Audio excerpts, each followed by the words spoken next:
Naghahanap din ba kayo tulad namin ng bilihan ng mga produkto o iba't ibang delicacy ng Macau ay dito nyo yan mabibili o makikita sa iisang building lang. Ang pangalan ng building ay Centro Commercial Central Building at ang pangalan nga ng bakery ay Koi K Bakery. Take note, bago ka pumasok sa loob niyan ay makakabili ka dito ng kanilang sikat na Portuguese tart, Portuguese egg tart. Ay napakasarap po talaga niyan at pwedeng nyo yung ipasalubong.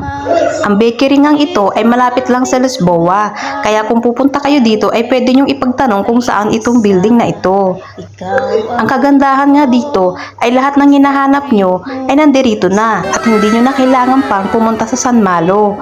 Lahat nga na hinahanap yung delicacy ay nandirito na, kaya kung bibili kayo ng pasalubong ay napakaganda din ng kanilang packaging. Pangpasalubong talaga, kaya matutuwa ang inyong pagbibigyan.